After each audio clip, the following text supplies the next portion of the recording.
दोस्तों, ये कहानी है एक ऐसी बच्ची की जिसको 2.5 वर्ष की उम्र में पोलियो हो गया था, जिसको सभी डॉक्टरों ने बोल दिया था कि ये बच्ची कभी चल ही नहीं पाएगी। 21वीं वर्ष में उसने बच्ची ने वो मुकाम हासिल किया जो इतिहास बन गया। जी हाँ दोस्तों, ये कहानी है विल्मा रोडोल्फ की।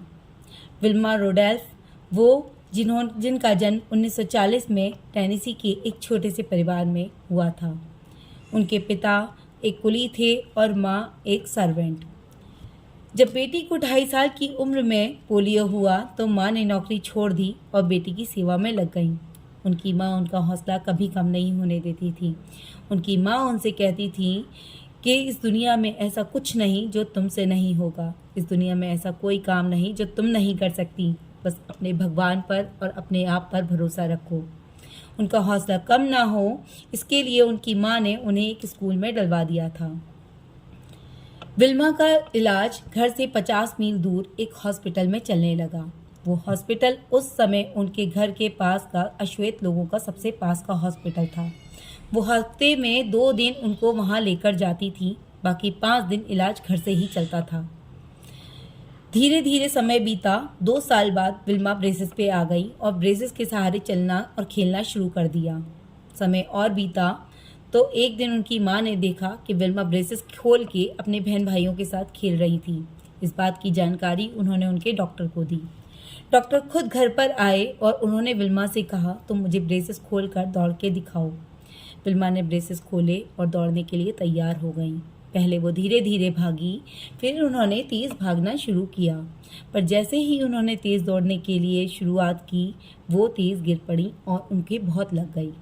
डॉक्टर दौड़ कर आए और उन्हें गले लगा लिया और कहा, बेटी तुमने चमत्कार कर दिया, तुमने हम सबको गलत साबित कर दिया। तुम एक दिन दौड़ोगी और बहुत तेज़ दौड़ोगी। ये बात विल्मा के लिए मील का पत्थर साबित हुई और उन्होंने उसी दिन तय किया कि वो इस दुनिया की सबसे तेज़ धाविका बनेंगी। ये बात खुद विल्मा ने एक इंटरव्यू में बताई थी। इसके बाद विल्मा ने निरंतर प्रयास जारी रखा। उनके प्रयासों को देखकर स्कूल वालों ने भी उनका सपोर्ट किया। 13 वर्ष की उम्र में उन्होंने सबसे पहली बार स्कूल में रेस में पार्टिसिपेट किया, जिसमें वो अंतिम आई। पर उड़ान तो अभी शुरू की थी, पूरा आसमान अभी बाकी था। एक दिन वो भी आया जिस दिन वो रेस में प्रथम आई। 15 वर्ष की आयु में उन्होंने टेनेसी विश्वविद्यालय को ज्वाइन किया, जहां उन्हें कोच टेम्पल मिले। कोच से उन्होंने कहा कि मुझे इस दुनिया में सबसे तेज़ धाविका बनना है। कोच ने कहा, तुम यही सोच रखोगी और ऐसे ही कोशिश करोगी तो तुम्हें कोई नहीं हरा सकता।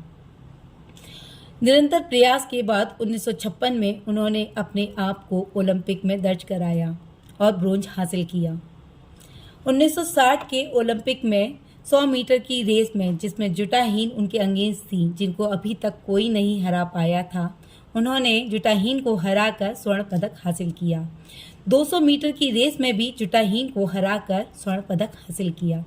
400 मीटर की रेस, जो रिले रेस थी, जिसमें बटन पास किया जाता है और अंतिम चरण पे वही खिलाड़ी होता है जो बहुत तेज़ भागता है, उनकी टीम बराबर बटन पास करते हुए बहुत अच्छे से दौड़ते हुए आ रही थी। पर जैसे ही बटन विल्मा के हाथ में आया तो कुछ गड़बड़ हुई और उनसे बटन छूट गया। उन्होंने देखा कि जुटा अभी भी बहुत तेज़ भागी जा रही हैं। उन्होंने वापस से बटन उठाया और तेज़ दौड़ना शुरू कर दिया। इस बार वो इतनी तेज़ दौड़ी कि उन्होंने जुटा को फिर से हराया और जीत हासिल की और स्वर्ण पदक हासिल किया।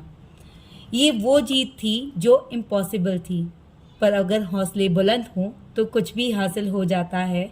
ये बात विल्मा ने साबित कर दी थी। दोस्तों, जब विल्मा अपने देश वापस लौटी तो उन्हें ब्लैक गैजल के नाम से संबोधित किया गया। दोस्तों, तो विल्मा ने हमें ये मैसेज दिया कि कोई भी काम इम्पॉसिबल नहीं है। इस दुनिया में कुछ भी इम्पॉसिबल नहीं है। जो बच्ची कल तक चल नहीं सकती थी, आज वो दुनिया की सबसे तेज़ धाविका बन चुकी थी।